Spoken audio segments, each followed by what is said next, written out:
اس شخص کے لیے مزین بنا دیا گیا ہے، زینا اس کے لیے مزین کر دیا، وہ اس کو اچھا سمجھ رہا ہوتا ہے، وہ سمجھ رہا ہوتا ہے میں بہت اچھا کر رہا ہوں جی۔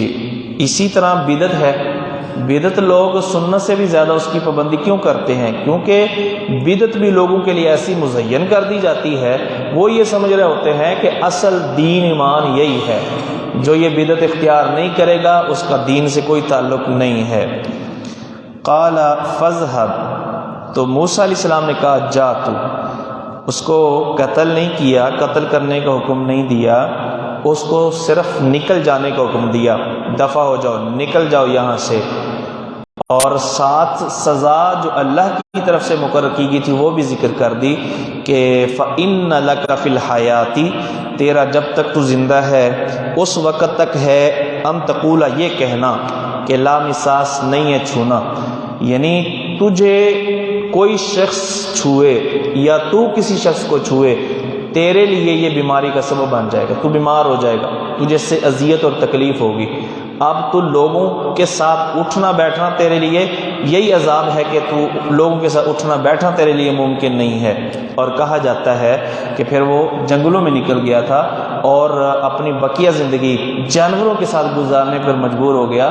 اگر کوئی انسان ملتا تھا دور ہی سے کہہ دیتا تھا کہ لا مساس، کہ خبردار میرے قریب آنے کی کوشش نہ کرنا، مجھے چھونے کی کوشش نہ کرنا، اس سے مجھے تکلیف ہوگی۔ تو یہ تو ہے دنیا کا عذاب۔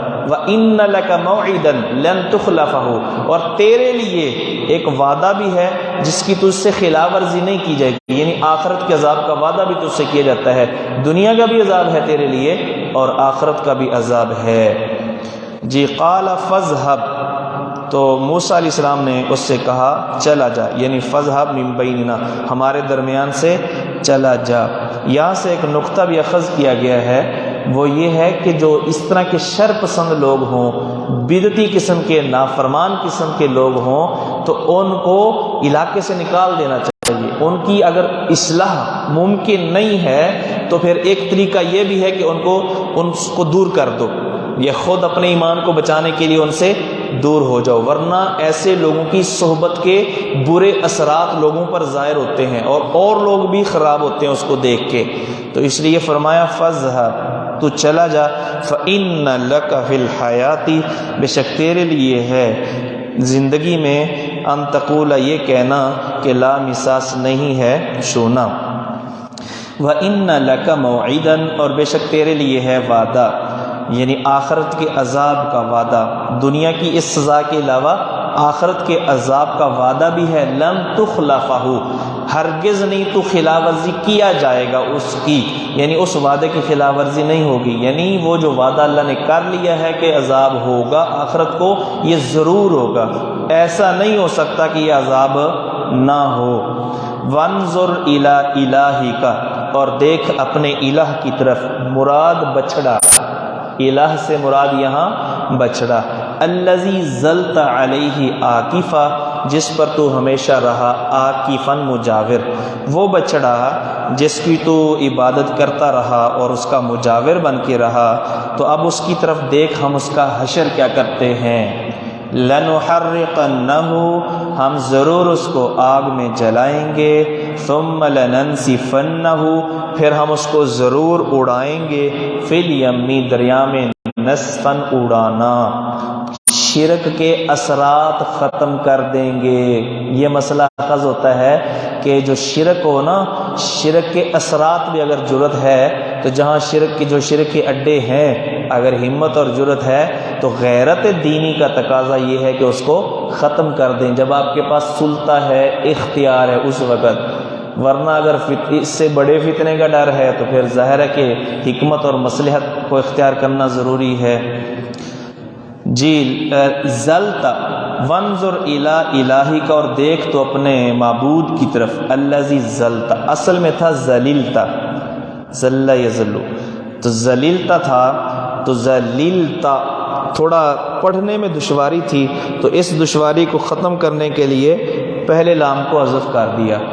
عربی کلام کے اندر بڑی سہولت ہے جی، جہاں کچھ دشواری ہوتی ہے لفظ حرف حذف کر دو جی، اعراب چینج کر دو، کاوالا تھوڑا مشکل تھا، قالا آسان کر لیا ہے، تو اسی طرح جو ہے یقولو یقولو چھان کر لی ہے، تو یہ جو ہے نا عربی زبان کی خوبی ہے کہ وہاں پر تسہیل ہے، الفاظ کے اندر آسانی یعنی اختیار کی گئی ہے، دشواری کو دور کیا گیا ہے۔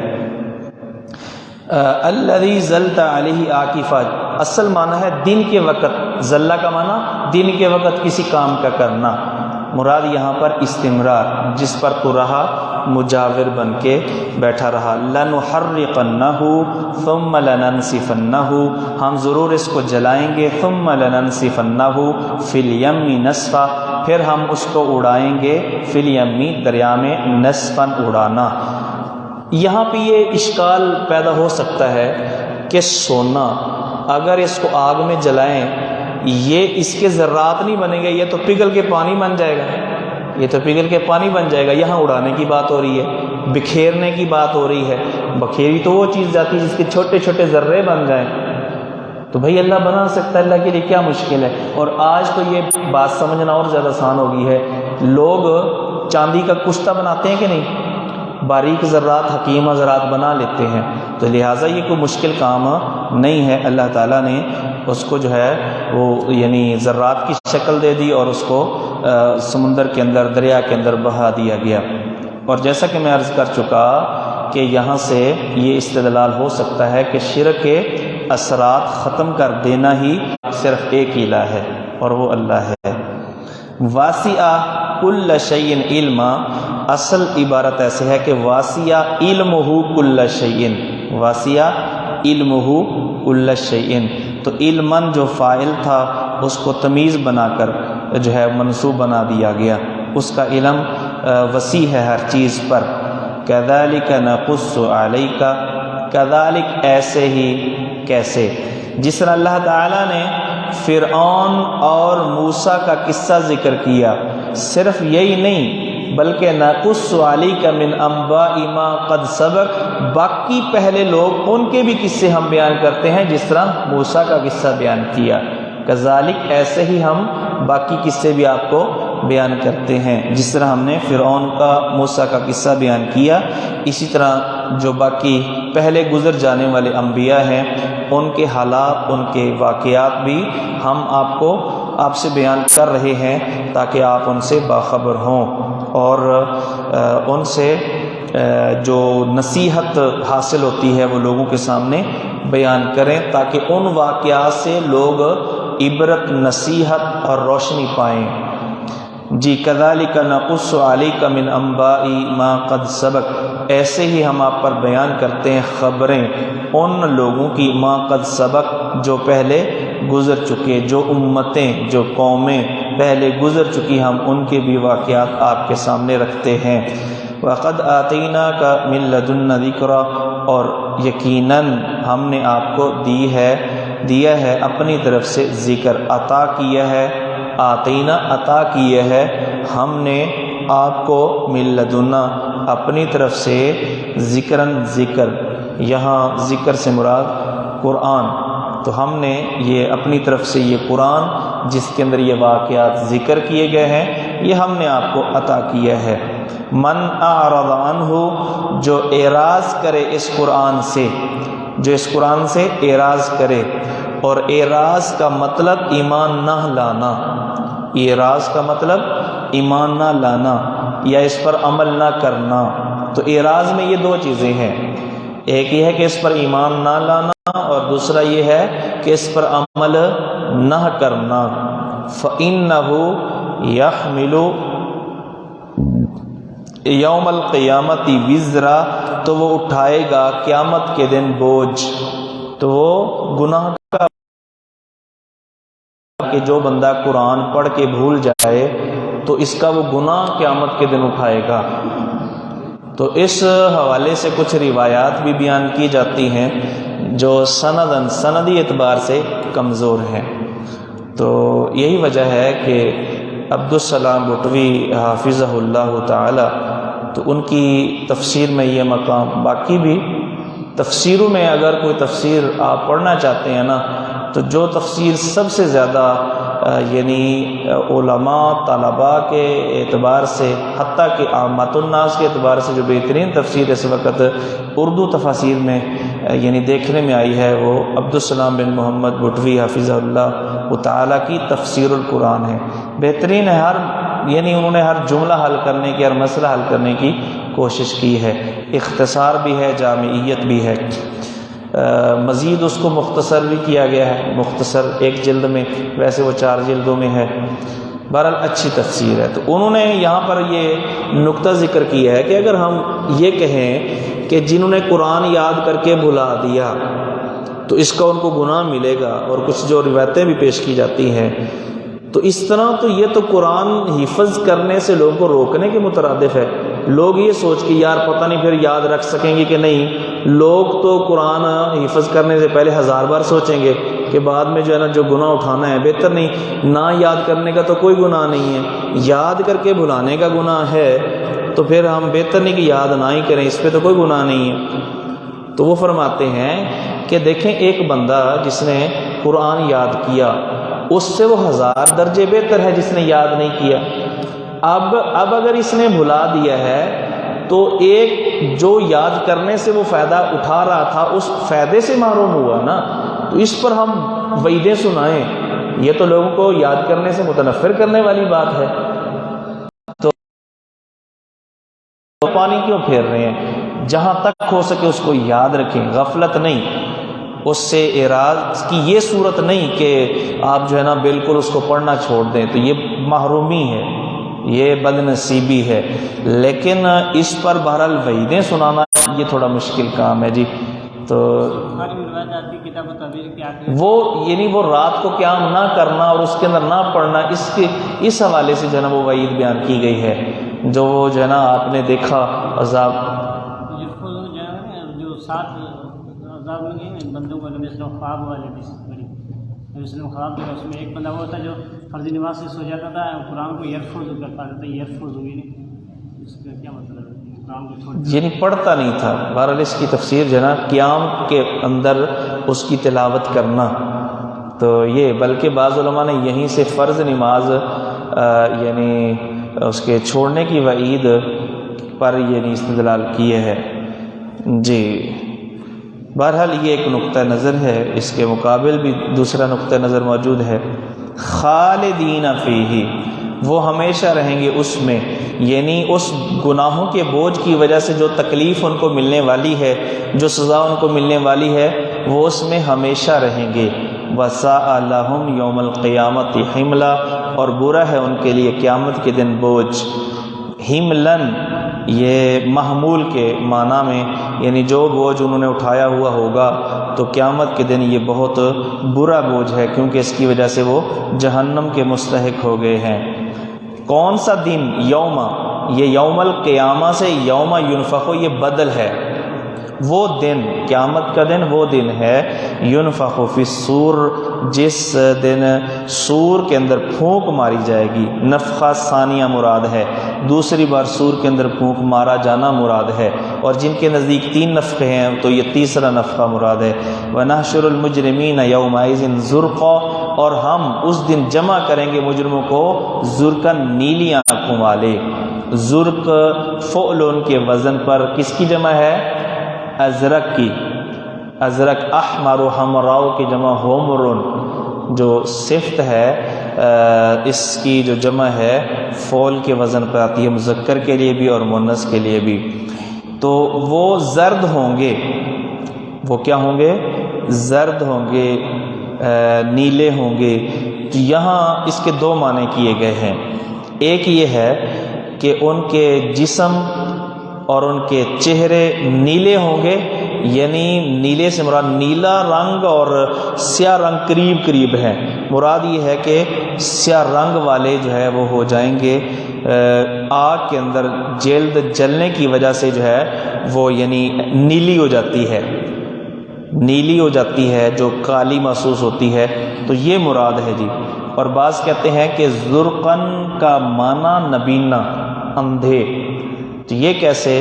کیونکہ بہت نیلی آنکھ اندھے آدمی کی ہوتی ہے، بہت نیلی آنکھ اندھے آدمی کی ہوتی ہے تو اندھا ہونا مراد ہے، اور اس پر استدلال اگلے الفاظ سے آگے آنے والی جو یعنی ان کو قیامت کے دن اعمیٰ نبینہ بنا کر کے اٹھایا جائے گا، اس سے استدلال جو ہے وہ کیا گیا ہے آگے آنے والی آیت نمبر 124 اور 125 سے۔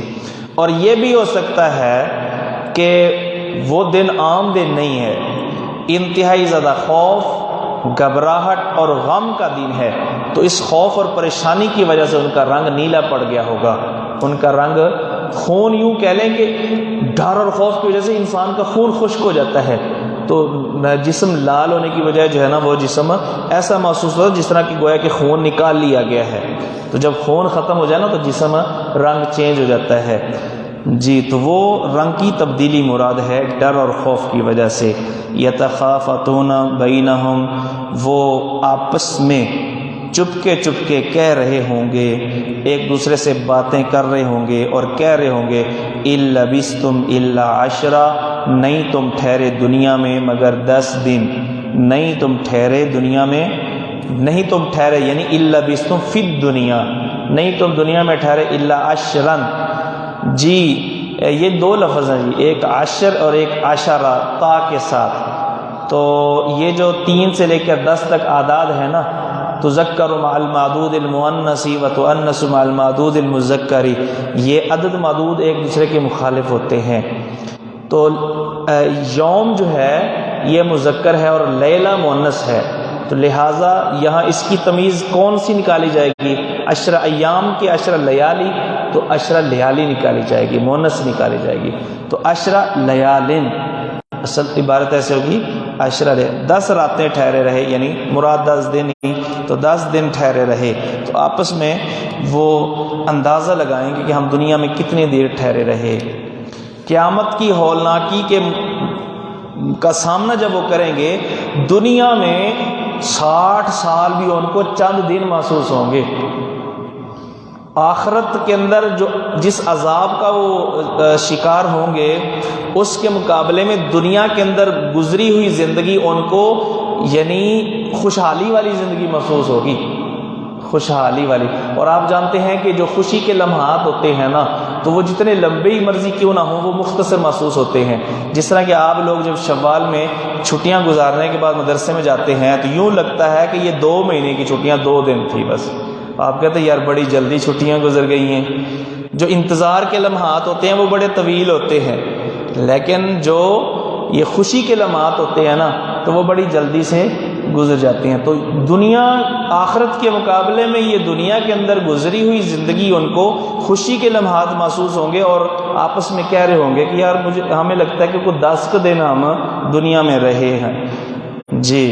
اور آگے ان کا ایک سمجھدار بندہ کہے گا 10 دن بھی تو ہم لوگوں نے زیادہ کہہ دیے ہیں، یوں محسوس ہوتا ہے صرف 1 دن ہی رہے ہیں جی۔ یتخافتون بینہم، وہ آپس میں چپکے سرگوشی کرتے ہوئے کہہ رہے ہوں گے، یعنی قیامت کی ہولناکی کی وجہ سے ان کی یہ کیفیت ہے کہ وہ آپس میں دھیرے یہ آپس میں تبصرے کر رہے ہیں اور کہہ رہے ہیں ان لبثتم الا عشرا، نہیں تم ٹھہرے مگر 10 دن۔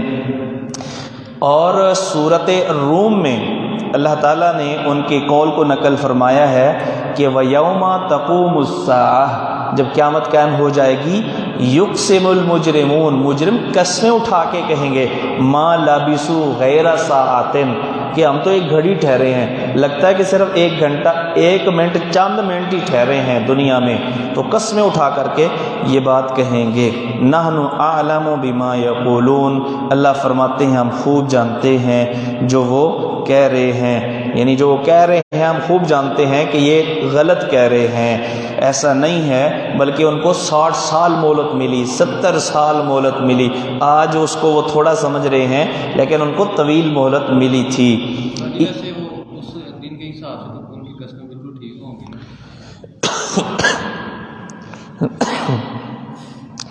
نہیں، وہ تو اس کو ایک لمحہ کہہ رہے ہیں، تو لمحہ تو نہیں ہے نا حقیقت میں 60 ٹھیک ہے، اس کے مقابلے میں تو وہ دن طویل دن ہے، اس کے مقابلے میں یہ چھوٹا ہے، لیکن بہرحال وہ قسمیں اٹھائیں گے. بہرحال اس سے ہمیں غرض نہیں ہے کہ وہ صحیح کہہ رہے ہیں یا غلط کہہ رہے ہیں یا کس نظریے سے کہہ رہے ہیں، لیکن یہ بات تو حقیقت ہے کہ وہ جس کو وہ ایک گھڑی کہہ رہے ہیں وہ ایک طویل عرصے پر محیط ہے. یعنی یوں کہہ لیں کہ ان کو ایک لمبی مہلت ملی ہے جس سے انہوں نے فائدہ نہیں اٹھایا. اذ یقول امثالہم، تو پھر فوراً ایک کہے گا ان میں سے جو بہترین ہوگا، طریقتاً رائے کے اعتبار سے، ان میں سے جو اپنے آپ کو زیادہ سمجھدار سمجھ رہا ہوگا تو وہ کہے گا الا بستم الا یومن، نہیں تم ٹھہرے مگر ایک دن. امثالو بمانا افضلو، طریقتاً راستے کے اعتبار سے، یہاں مراد رائے اور عقل کے اعتبار سے. تو اس نے دنیا کے عارضی اور ختم ہونے کو اور آخرت کے ہمیشہ اور باقی رہنے کو دوسروں سے یعنی گویا کہ زیادہ بہتر سمجھا. دوسرے دنیا آخرت کے مقابلے میں دنیا کو 10 دن کہہ رہے تھے تو وہ ان کی بنسبت زیادہ بہتر تھا جس نے کہا کہ ایک دن تم ٹھہرے. اور سورہ روم کی وہ آیت جس کو ابھی ذکر کیا گیا ہے اس میں تو ایک دن بھی نہیں، قسمیں اٹھا کے وہ یہ کہیں گے کہ ایک گھڑی ٹھہرے ہیں، ایک پورا دن بھی نہیں ٹھہرے. وَيَسْأَلُونَكَ عَنِ الْجِبَالِ، اور وہ سوال کرتے ہیں آپ سے پہاڑوں کے بارے میں. منکرین قیامت سوال کر سکتے تھے کہ قیامت اگر ہوگی تو ان مضبوط پہاڑوں کا کیا بنے گا، تو اللہ تعالیٰ نے اپنے نبی کو پہلے سے تعلیم دے دی، یا ممکن ہے کہ انہوں نے سوال کیا ہو تو اس کے بارے میں نبی پاک صلی اللہ علیہ وسلم کو خبر دے دی گئی کہ جب قیامت قائم ہوگی تو دنیا بما فیہا کی صورتحال کیا ہوگی. وَيَسْأَلُونَكَ، وہ آپ سے سوال کرتے ہیں قیامت کیسے ہوگی، ان پہاڑوں کا کیا بنے گا، آپ سے وہ یہ سوال کرتے ہیں. فَقُلْ، اگر وہ سوال کریں تو آپ کہہ دیں يَنْسِفُهَا رَبِّي نَسْفًا، میرا رب بکھیر دے گا ان پہاڑوں کو نصفاً اڑا کر، میرا رب ان پہاڑوں کو بکھیر دے گا، اڑا دے گا، نصفاً اڑانا، یا ینصفها بکھیر دے گا، ربی میرا رب نصفاً اڑا کر، فیذرها تو پھر وہ چھوڑے گا اس زمین کو، ہا سے برا زمین، فیذرها جب پہاڑ اڑ جائیں گے، ریزہ ریزہ ہو کر بکھر جائیں گے تو یہ زمین فیذرها اللہ اس کو چھوڑے گا، قاعًا صفصفا، قاعًا میدان، صفصفا ہموار، چٹیل برابر، صفصفا مستویاً برابر، تو قاعًا صفصفا کا ملا کر مانا چٹیل میدان بنا دے گا اللہ تعالیٰ، صاف، جس کے اندر کوئی درخت کوئی پہاڑ نہیں، بلکہ لا تری فیہا عوجا، نہ آپ اس میں دیکھیں گے عوجاً کوئی پستی، کوئی اس کے اندر کوئی گڑھا، ولا امتا اور نہ کوئی ابری ہوئی جگہ، نہ بلند جگہ، یعنی زمین سے نشیب و فراز ختم ہو جائیں گے، پورا ایک ہموار میدان بن جائے گا، یہ زمین میدان بن جائے گی. یومئذ اس دن یتبعون الداعیہ لوگ پیروی کریں گے، الداعیہ داعی کی، بلانے والے کی، لا عوج لہ نہیں ہوگا اس کے لیے ٹیڑھا پن.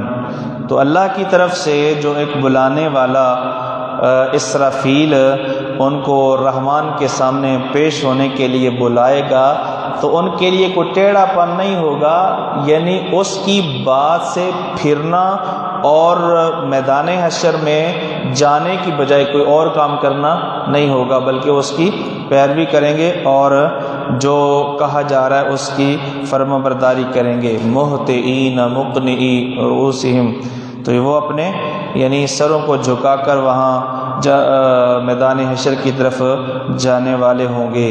وخشعت الاصوات للرحمن، اور پست ہو جائیں گی آوازیں رحمان کے لیے، تو رحمان کے لیے آوازیں پست ہو جائیں گی، یعنی کوئی رحمان کے سامنے بول نہیں سکے گا، حتیٰ کہ انبیاء بھی اللہ تعالیٰ کے اذن کے بغیر. فلا تسمعوا الا ہمسا، پس آپ نہیں سنیں گے مگر آہٹ، صرف چلنے کی. قدموں کی آہٹ کی آواز آئے گی، مکمل سناٹا ہوگا اللہ تعالیٰ کے ڈر اور خوف کی وجہ سے۔ یہ عجیب بات ہے کہ اتنی مخلوقات آدم سے لے کے قیامت تک آنے والے اربہا لوگ جمع ہوں گے، لیکن فلا تسمع الا ہمسا، اس دن روب، دبدبہ، ڈر، خوف، ہیبت اس قدر ہوگی کہ لوگ پریشانی کے عالم میں منہ اٹھا کر کے وہ میدان حشر کی طرف جمع ہو رہے ہوں گے۔ یومئذ، یہ وہ سخت دن ہوگا، لا تنفع الشفاعۃ الا من اذن له الرحمن، نہیں فائدہ دے گی شفاعت الا من، مگر اس کو اذن له الرحمن، جس کے لیے رحمان نے اجازت دی ہے۔ الا من سے مراد یعنی جس کے حق میں سفارش ہوگی وہ بھی ہو سکتا ہے، اور جو سفارش کرے گا وہ بھی۔ سفارش نفع نہیں دے گی الا من، مگر اس کی، یہ سفارش کرنے والا جس کو رحمان اجازت دے گا سفارش کرنے کی، ایک معنی۔ دوسرا معنی الا من، شفاعت نفع نہیں دے گی مگر اس کو، اذن له الرحمن، جس کے لیے رحمان سفارش کرنے کی اجازت دے گا۔ وراضی له قولا، اس کے بھی دو معنی، اور راضی ہوگا لہو، جس کے لیے قول، جس کے لیے کہنا اللہ پسند کرے گا، یعنی سفارش کو اللہ پسند کرے گا، یا جس کے حق میں، جس کے لیے سفارش کرنا اللہ پسند کرے گا، یا جس کے حق میں سفارش کیا جانا اللہ پسند کرے گا، اس کے حق میں ہی سفارش ہوگی۔ دونوں مفہوم موجود ہیں، سفارش کرنے والے کے لیے بھی اور جس کی سفارش ہو رہی ہے اس کے حق میں بھی۔ پچھلی آیت میں لا عوج لہو کی ضمیر کس کے لیے؟ اس دائی کے لیے، یعنی اس دائی کی آواز پر کوئی ٹیڑھا پن نہیں ہے، یعنی کوئی اس آواز سے ہٹ کر کوئی اور کام نہیں کر سکتا، یعنی اس کی ہی پیروی ہوگی۔ زمین کی طرف یہ مرجع نہیں ہے، زمین کی طرف نہیں، وہاں ہوتی پھر ضمیر مؤنث۔ یعلم ما بین ایدیہم وما خلفہم ولا یحیطون بہ علما، اللہ تعالیٰ خوب جانتے ہیں ما بین ایدیہم، جو ان کے آگے ہے آخرت کے امور، وما خلفہم، اور جو ان کے پیچھے ہے دنیا کے امور، ولا یحیطون بہ علما، اور نہیں انہوں نے احاطہ کیا بہ اللہ کا، علم کے اعتبار سے، علم سے اللہ تعالیٰ کا یا اللہ کے علم کا لوگوں نے احاطہ نہیں کیا۔ اللہ تعالیٰ کے علم کی وسعت کے مقابلے میں لوگوں کا علم جو ہے وہ بہت محدود ہے۔ وَآنَتِ الْوُجُوهُ لِلْحَيِّ الْقَيُّومِ، اور جھک جائیں گے چہرے الحی القیوم ذات کے لیے، جو ہمیشہ سے زندہ ہے، ہمیشہ زندہ رہے گی، القیوم، جو دوسروں کو قائم رکھنے والا ہے، جو دوسروں کو قائم رکھنے والا ہے، جس کی توفیق سے دنیا قائم ہے، دنیا کے چیزیں قائم ہیں۔ الحی القیوم، وہ ایک حدیث میں آتا ہے کہ جب بندہ اللہ تعالیٰ کے ان خاص ناموں کا واسطہ دے کے اللہ سے دعا کرتا ہے تو اللہ اس کی دعا قبول کرتا ہے۔ وہ کون سا اسم اعظم ہے جس کا واسطہ اللہ کو دیا جائے تو اللہ تعالیٰ دعا قبول کرتا ہے؟ تو اس میں کئی اقوال ہیں۔ ایک یہ بھی ہے کہ آیت الکرسی کے اندر اور اس کے اندر جو لفظ ہے نا الحی القیوم، یہ اسم اعظم ہے۔ واللہ اعلم بالصواب۔ وقد خواب، اور تحقیق ناکام ہوا، من حمل ظلم، جس نے اٹھایا ظلم کو، یعنی ظلم سے مراد شرک، یعنی شرک کے بوجھ کو۔ تو جو شرک لے کے آئے گا وہ ناکام ہے، جو ایمان لے کے آئے گا، بے شک ایمان کے ساتھ گناہ بھی ہیں، پھر بھی وہ کسی نہ کسی درجے میں کامیاب ضرور ہو جائے گا، یعنی آخر کار جنت میں وہ ضرور چلا جائے گا۔ لیکن جس نے شرک کا بوجھ اٹھایا وہ قطعی طور پہ ناکام ہے، اس کے لیے کوئی جنت میں داخلے کی کوئی صورت باقی نہیں رہی۔ وَمَن يَعْمَلْ مِنَ الصَّالِحَاتِ وَهُوَ مُؤْمِنٌ، اور جس نے نیک اعمال کیے اس حال میں کہ وہ مومن بھی ہو۔ معلوم ہوا کہ وَهُوَ مومن کی اعمال صالحہ کے ساتھ مومن ہونے کی شرط ہے۔ اگر وہ مشرک ہے تو اس کے صالح اعمال کی کوئی حیثیت نہیں ہے۔ نیک مسلمان بھی تھا اور منافق بھی تھا، لوگوں کی جڑیں کاٹتا تھا، اس کی گناہ اس کی جی منافق بھی کافر کی ہی ایک قسم ہے، منافقین بھی کافروں کی قسم ہے، ایسے لوگ بھی کافروں کے ساتھ ہی ہیں برابر بھی ہوتا ہے نا سارے، کسی کی جڑیں کاٹنا، اس کے پیچھے اس کی غیبت کرنا۔ جی جی یہ گناہ ہیں، بڑے بڑے گناہ ہیں، ان کی سزا ان کو ملے گی، اگر اللہ کی طرف سے معافی نہ ملی تو ان کو سزا ضرور ملے گی، لیکن اگر یہ توحید پرست ہیں، اللہ کے ساتھ شرک نہیں کیا، کبھی نہ کبھی اللہ کو پکار لیتے تھے، اللہ کے وجود کے، اللہ تعالیٰ کی ذات کے، اللہ کی صفات کے وہ اقرار کرنے والے تھے، آخر کار سزا بھگتنے کے بعد کتنے سال ان کو سزا ملے گی اللہ ہی جانتا ہے، آخر کار انہوں نے جنت میں ضرور چلے جانا ہے، اس ایمان کی، اس ایک کلمے کی یعنی اتنی قیمت ہوگی کہ آخر کار انہیں جہنم سے ضرور نکلنا ہے، لیکن اگر وہ توحید بھی نہیں ہے تو پھر انہوں نے جہنم ہی جلنا ہے، اور اپنے جو جرائم ہیں ان کی انہوں نے سزا جو ہے ہمیشہ بھگتے رہنا ہے۔ جی وَهُوَ مومن، وہ مومن بھی ہو، فلا یخاف ظلما ولا حزما، اور نہیں وہ ڈرے گا ظلماً بے انصافی سے، ولا حزما، اور نہ حق تلفی سے۔ حزم یہ وہ والا حزم نہیں جو ہم استعمال کرتے ہیں، حق تلفی مراد ہے جی یہ بھی کہہ سکتے ہیں کہ یعنی کسی کا حق بندہ کھا جائے، یعنی کسی کا حق ہضم کر جائے، یہ حق تلفی ہے۔ بہرحال تو قیامت کے دن جس نے نیکی کی ہے، دو چیزیں نہیں ہوں گی اس کے ساتھ، نہ اس کے ساتھ بے انصافی ہوگی، نہ اس کے ساتھ حق تلفی ہوگی۔ بے انصافی کیسے اور حق تلفی کیسے؟ وہ ایسے، بے انصافی یہ ہے کہ مثلا دوسرے کے گناہ اس پہ ڈال دیے جائیں، یہ بے انصافی ہے، یا گناہ تھوڑے کیے تھے فرشتے نے جان بوجھ کے زیادہ لکھ دیے، تو یہ ان کے ساتھ بے انصافی ہے۔ اور حق تلفی کیا ہے کہ نیکیوں پر جتنا اجر ملنا چاہیے اس سے کم دیا جائے، کہ نہیں ساڑھے کول جڑا نہ ہونا، جنت تھوڑی رہ گی، لہٰذا تیرے اعمال کے مطابق تجھے جنت نہیں مل سکتی، ایسا نہیں ہوگا وہاں پہ، یعنی نہ دوسروں کے گناہ اس پر ڈال کر اس کی حق تلفی، اس سے بے انصافی کی جائے گی، اس پر ظلم کیا جائے گا، اور نہ ہی اس کا جتنا حق بنتا ہے اس حق سے کم دیا جائے گا، بلکہ حق سے بھی زیادہ دیا جائے گا۔ وہاں پر صرف عدل نہیں، وہاں پر اللہ کی طرف سے احسان ہوگا جی۔ وَكَذَلِكَ أَنزَلْنَاهُ قُرْآنًا عَرَبِيًّا، اور ایسے ہی جس طرح کہ ہم نے باقی انبیاء کے واقعات وغیرہ نازل کیے، اسی طرح ہم نے آپ پر یہ قرآن نازل، یہ کتاب نازل کی ہے قرآن عربی، عربی قرآن بنا کر۔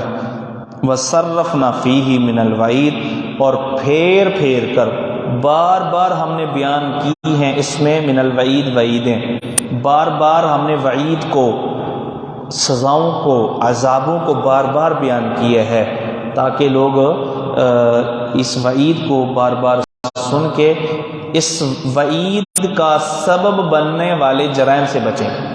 بار بار اللہ نے وعید کو، عذابوں کو، قوموں کی سزاؤں کو کیوں بیان کیا؟ تاکہ لوگ اس سے سبق حاصل کر کے ان جرائم سے گریز کریں جو جرائم ان سزاؤں کا سبب بنتے ہیں۔ لعلہم یتقون، چنانچہ اللہ نے خود فرمایا تاکہ وہ بچیں گناہوں سے۔ تقوی میں دو چیزیں ہیں، بچنا بھی اور ڈرنا بھی، اور ہمیشہ وہی انسان گناہوں سے بچتا ہے جو اللہ سے ڈرتا ہے، تو دونوں چیزیں ہیں جی، جو اللہ سے ڈر کر گناہوں سے، محرمات سے، فواحش سے بچتا ہے، تو یہ مقصد یہی ہے قرآن نازل کرنے کا اور اس کے اندر بار بار ان چیزوں کے تذکرے کا، تاکہ لوگ ڈریں۔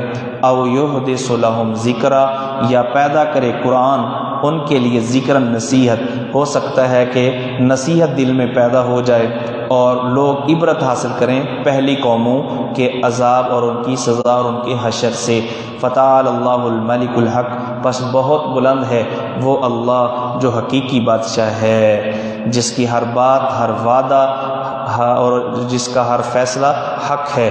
ولا تعجل بالقرآن، اور نہ آپ جلدی کریں قرآن کے ساتھ، یعنی قرآن پڑھنے میں جلدی نہ کریں۔ من قبل ان یقضی الیک وحیہ، اس سے پہلے کہ مکمل ہو آپ کی طرف اس کی وحی۔ سورہ قیامہ میں اس کی مزید وضاحت ہے کہ جب حضرت جبرائیل علیہ السلام آپ کے پاس قرآن کی وحی لے کر آتے تو آپ ساتھ ساتھ پڑھنے کی کوشش کرتے تھے کہ بھول نہ جائے، یاد کرنے کی کوشش کرتے تھے۔ اللہ تعالیٰ نے آپ کو صرف سننے کا حکم دیا کہ آپ توجہ اور دھیان سے سن لیں۔ یہ ہماری ذمہ داری ہے کہ قرآن آپ کے سینے میں ہم خود محفوظ کریں گے۔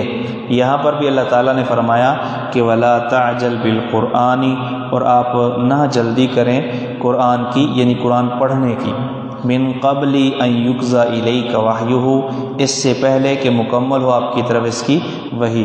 جبرائیل کے وحی کو مکمل کر دینے سے پہلے آپ پڑھنے میں جلدی نہ کریں، آپ توجہ سے سنیں اور ساتھ یہ دعا کریں وَقُلْ رَبِّ زِدْنِی عِلْمًا، اور دعا کیجئے اے میرے رب مجھے بڑھا علم میں، میرے علم کے اندر اضافہ فرما۔ تو یہ دعا جو ہے آپ کیجئے۔ علم ایسی چیز ہے جس میں اضافے کی دعا اللہ تعالیٰ نے خود نبی کو تعلیم دی ہے کہ آپ یہ دعا کریں، اس لیے ہمیں بھی علم میں اضافے کی دعا کرنی چاہیے۔ ہر بندہ دنیا کے مال میں اضافے کی دعا تو کرتا ہے اور کرواتا ہے، قاری صاحب دعا کرو کاروبار چل پڑے، مال کے اندر اضافہ ہو جائے، لیکن آج تک قاری صاحب کے پاس یہ تویز لینے کے لیے کوئی نہیں آیا کہ کوئی ایسا تویز دو علم میں اضافہ ہو جائے، علم میں جو ہے وہ ترقی ہو جائے۔ یہ تویز لینے کے لیے ضرورت ہے کاروبار چل پڑے، یہ ہو جائے وہ ہو جائے۔ دنیا کی ہمیں زیادہ فکر ہے علم سے۔ جی وَقُلْ رَبِّ زِدْنِی عِلْمًا، اور دعا کیجئے کہ میرے رب میرے علم میں اضافہ فرما۔ اور صرف دعاؤں پر نہیں اکتفا کرنا، دعا کے ساتھ دوا بھی ہوتی ہے نا، تو اس کے ساتھ کوشش بھی کرنی ہے، علم کے حاصل کرنے کے لیے کوشش بھی کرنی ہے، ٹائم بھی نکالنا ہے۔ تو آپ کمرے میں بیٹھے صرف دعا کے جو ہے نا آپ وظیفے کرتے رہیں، صرف یعنی 100 بار 1000 بار آپ تسبیح پھیرتے رہیں اور ربی زدنی علما پڑھتے رہیں، اور کلاس کے اندر نہ آئیں اور آپ کہیں کہ اللہ کے نبی کو یہ تعلیم ہوئی ہے ہم اس پر عمل کر رہے ہیں، تو ایسا نہیں، اسباب اختیار کرنا بھی ضروری ہے۔ وَلَقَدْ عَهِدْنَا، اور البتہ تحقیق ہم نے عہد لیا، الی آدم، آدم سے، من قبل، اس سے پہلے۔ ہم نے عہدنا کا معنی اوصینا بھی ہو سکتا ہے، یعنی آدم کو ہم نے یہ وصیت کی، یا ہم نے تاکیدی حکم دیا، یہ سارے معنی ہو سکتے ہیں۔ ہم نے آدم کو تاکیدی حکم دیا تھا من قبل، اس سے پہلے، کس چیز کا؟ لا تقربا ھذی شجرہ کا، ہم نے کہا تھا اس درخت کے قریب نہیں جانا۔ فنسیا، تو آدم بھول گئے، ولم نجد لہ عزما، اور نہیں ہم نے پایا ان کے لیے عزم، ارادے کی پختگی۔ عزم پختہ ارادے کو کہتے ہیں نا، تو ارادے کی پختگی، پختہ ارادہ ہم نے ان کے لیے نہ پایا۔ یہ 2 کمزوریاں ہیں جی انسان میں، نمبر 1 بھول جانا، نمبر 2 عزم کی کمزوری۔ انسان بڑا پرعزم ہوتا ہے لیکن اس کے ارادے آہستہ آہستہ جو ہے نا وہ کمزور ہونے شروع ہو جاتے ہیں۔ یہ 2 ایسی انسان کی کمزوریاں ہیں جن کے رستے سے شیطان انسان کو گمراہ کرتا ہے۔ شیطان کے لیے، انسان کو گمراہ کرنے کے لیے یہ 2 کمزوریاں جو ہے نا بڑا اس کے لیے غنیمت ہیں جی، بھول جانا اور اسی طرح عزم کی کمزوری۔ انسان سوچتا ہے بس اب شیطان کی ایک نہیں مانوں گا، اور اگلے ہی دن جو ہے نا وہ گناہ کر رہا ہوتا ہے۔ یہ ارادے کی کمزوری ہے، شیطان اس کمزوری سے فائدہ اٹھاتا ہے، اور انسان کے بھول جانے والی جو کمزوری ہے اس سے بھی شیطان جو ہے وہ فائدہ اٹھاتا ہے۔ وَإِذْ قُلْنَا لِلْمَلَائِكَةِ اسْجُدُوا، اور یاد کرو اس وقت کو جب ہم نے فرشتوں سے کہا سجدہ کرو آدم کو، فَسَجَدُوا، تو سجدہ کیا سب نے، الا ابلیس، سوائے ابلیس کے، ابا، اس نے سجدہ کرنے سے انکار کر دیا۔ فَقُلْنَا، تو ہم نے کہا یا آدم، اے آدم، ان ھذا عدو لک ولزوجک، یہ شیطان تیرا بھی دشمن ہے اور تیری بیوی کا بھی دشمن ہے۔ زوج کا لفظ اگرچہ مذکر ہے لیکن یہ مرد کے لیے بھی استعمال ہوتا ہے، شوہر کے لیے بھی استعمال ہوتا ہے، اور بیوی کے لیے بھی یہ لفظ استعمال ہوتا ہے۔ تیرا بھی دشمن ہے اور تیری بیوی کا بھی دشمن ہے۔ فلا یخرجنکما، تو ہرگز تم دونوں کو نہ نکالے، من الجنتی، جنت سے، فتشقا، ورنہ آپ پہلے یہ گزر چکا یہ لفظ کہ یہ شقاوت دنیا کے اعتبار سے ہو تو مشقت میں پڑنا، مصیبت میں پڑنا، ورنہ اگر آپ نے شیطان کی مان لی تو مشقت میں پڑ جائیں گے۔ یہی وجہ ہے وہاں پکی پکائی ملتی تھی، یہاں پکانی پڑتی ہے، مشقت میں پڑ گئے نا، کہ وہاں جنت میں سب کچھ فری میں مل رہا تھا اور یہاں یعنی حاصل کرنا پڑتا ہے، محنت کرنی پڑتی ہے۔ جی تو شیطان دشمن ہے، جی شیطان کیا ہے؟ انسان کا دشمن ہے۔ آدم اور اس کی بیوی اور ان کے واسطے سے ہم ان کی اولاد ہیں، بابا جی آدم کی اولاد ہیں، تو ہم ان کے واسطے، جو ہمارے ابے کا دشمن ہے وہ ہمارا بھی دشمن ہے بھائی۔ اور اللہ تعالیٰ نے خود یہ فرمایا ان شیطان لکم عدو فاتخذوہ عدوا، شیطان تمہارا دشمن ہے، اس کو دشمن ہی سمجھو۔ لیکن اب تو ہم نے یاریاں لگائی ہوئی ہیں شیطان سے، دشمن ہی بنایا ہم نے شیطان کو، دوستیاں لگائی ہوئی ہیں اس سے، کوئی نہیں مانے گا۔ آپ پوچھ لیں کسی سے، جو بندہ یعنی بڑے سے بڑا گناہ بھی کر رہا ہے نا، آپ اس کو کہیں کہ آپ شیطان کو کیسا جانتے ہیں، وہ کہتے ہیں وہ تو بدبخت ہے، یہی کہے گا کہ شیطان تو انتہائی گھٹیا انسان ہے۔ اور آپ اگر کہیں کہ شیطان آپ کا دشمن ہے کہ دوست ہے، وہ کہے گا شیطان میرا دشمن ہے۔ بھائی آپ قولاً نہ مانیں لیکن فعلاً آپ مان چکے ہیں کہ شیطان آپ کا دوست ہے اور آپ دوستی لگا چکے ہیں شیطان کی بات دشمن کی کوئی بات مانتا ہے؟ دشمن کو خوش ہوتا دیکھ سکتا ہے کوئی بندہ؟ دشمن کو خوش ہوتا نہیں دیکھ سکتا، بلکہ جب دشمن پر کوئی مصیبت نازل ہوتی ہے نا تو تالیاں بجتی ہیں کہ ہاں اچھا ہوا اس کے ساتھ، بہت اچھا ہوا۔ نقصان ہو جائے نا، ہماری یہ چھوٹی چھوٹی دشمنیاں دنیا کی، جو ہمارا دشمن ہے نا، خاص طور پہ برادریوں میں بڑا یہ سلسلہ چلتا ہے، شریکے بازی جو ہے نا، تو کسی جس کے ساتھ آپ کی ناراضگی ہے، اگر اس کا کوئی نقصان ہوتا ہے نا تو پھر ہم جو ہے نا بڑے خوش ہوتے ہیں۔ اللہ اکبر۔ فلا یخرجنکما، تو ہرگز نہ نکالے وہ تم دونوں کو من الجنت، جنت سے، فتش کا، ورنہ آپ مشقت میں پڑ جائیں گے۔ جنت میں انسان کی جو چار بنیادی ضروریات ہیں جن کا تذکرہ آگے آ رہا ہے، وہ ساری فری میں دستیاب تھی اور بآسانی وافر مقدار میں دستیاب تھی، لیکن دنیا میں یعنی پیٹ پالنے کے لیے، پیٹ بھرنے کے لیے ہمیں جو ہے مشقت کرنی پڑتی ہے۔ جی ان لکا، بے شک تیرے لیے اس جنت میں ہے، اللہ تجوع فیہا، یہ کہ نہ تو اس میں بھوکا ہوگا، ولا تعرا، اور نہ تو ننگا ہوگا، وانک لا تظمأ فیہا، اور نہ تو اس میں پیاسا ہوگا، ولا تضحا، اور نہ تجھے دھوپ لگے گی۔ اس میں اللہ تعالیٰ نے چار انسان کی ضروریات ذکر کی ہیں، کھانا، پینا، پہننا اور رہنا، یعنی کھانے کے لیے اپنا کھانے کا انتظام، کھانے والی چیزوں کا، پینے کے لیے پانی کا انتظام، اور پہننے کے لیے لباس، اور رہنے کے لیے مکان جو ہمیں دھوپ سے بھی بچاتا ہے، گرمی اور سردی سے ہمیں بچاتا ہے۔ یہ چار انسان کی بنیادی ضروریات ہیں۔ شاید اسی لیے بھٹو نے نعرہ لگایا تھا نا، کیا نعرہ لگایا تھا؟ روٹی، کپڑا اور مکان۔ روٹی کے ساتھ پانی بھی ہے، ٹھیک ہے نا، روٹی میں تو چاروں چیزیں اس نے، شاید قرآن سے اس نے یہ چیز لی ہے۔ جی یہ کہ تو نہ ہو بھوکا، جو بھوک کو کہتے ہیں نا، یعنی تیرے لیے یہ فائدہ ہے یا تیرے لیے یہ جنت کے اندر اہتمام ہے کہ تو یا نہ بھوکا ہوگا، نہ تو لا تعرا عریان ننگا ہوگا، وانک لا تظمأ فی، اور تو اس میں پیاسا نہیں ہوگا، ظمآن پیاسے کو کہتے ہیں، ولا تضحا، اور نہ تجھے دھوپ لگے گی، یعنی تو گرمی اور سردی سے محفوظ رہے گا۔ سردیوں میں تو دھوپ پسند ہوتی ہے نا، مراد یہ ہے کہ حرارت جو نقصان دہ ہے وہ تجھے نہیں پہنچے گی۔ تو یہ جنت میں یہ ساری نعمتیں دستیاب تھیں۔ فوسوسہ، تو دل میں خیال ڈالا، الیہ بابا جی کے، الشیطان، کس نے ڈالا یہ خیال؟ شیطان نے۔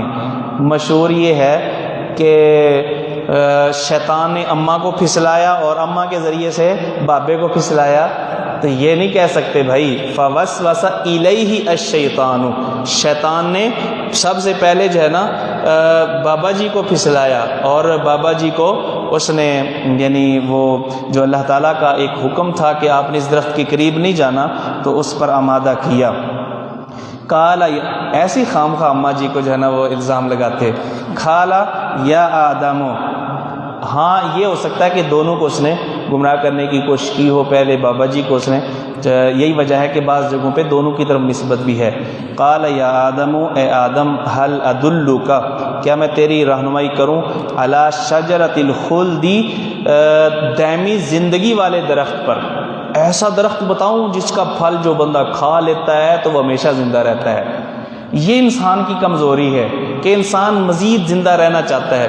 یہی وجہ ہے کہ لوگ حکیموں کے پاس جاتے ہیں کہ ایسی دوائی دو کہ میں جو ہے نا میری زندگی لمبی ہو جائے ہے، تو اس نے بابا جی کو لالچ دیا کہ ایسا درخت جس کا پھل کھانے سے دائمی زندگی حاصل ہوگی، وَمُلْكٍ، اور ایسی بادشاہی کی طرف تیری رہنمائی نہ کروں، لا یبلا، جو پرانی نہیں ہوگی، تیری بادشاہی ہمیشہ رہے گی۔ تو اس نے یہ لالچ دیا، فَأَكَلَا مِنْهَا، دونوں نے کھا لیا اس درخت سے، دونوں نے، واپسی بھی ہے بھائی، واپس بھی آنا ہے، فَأَكَلَا مِنْهَا، تو اس درخت سے انہوں نے کھا لیا۔ اب پتہ نہیں کون سا درخت تھا، یہ پتہ نہیں، یہ اللہ تعالیٰ نے نہیں بتایا، اور نہ وہاں پہ ہم تھے کہ ہم دیکھ لیتے کہ کون سا درخت کھایا ہے۔ تو یہ جی گندم کا درخت تھا، فلاں تھا، فلاں تھا، تو ہم اس حوالے سے کچھ نہیں کہہ سکتے۔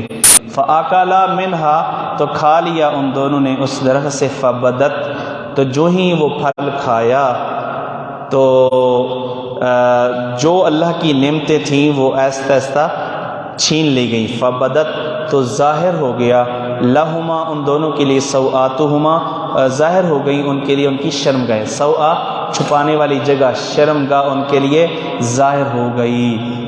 انسان کی فطرت کے اندر حیا اور شرم ہے، یہی وجہ ہے کہ وہاں دیکھنے والا کوئی نہیں تھا، لیکن اس کے باوجود جنت میں جو ایسے درخت جن کے بڑے بڑے پتے تھے تو انہوں نے وہ پتے اتارے، وہ تافیقا، اور وہ شروع ہوئے، تافیقا فعل شروع میں سے، اور وہ انہوں نے کیا کرنا شروع کیا، یخصفانی، وہ چپکانے لگے، علیہم، اپنے اوپر، اپنی شرمگاہ کے اوپر، من ورق الجنہ، جنت کے پتے، یعنی جنت کے درختوں کے پتے چپکانے لگے۔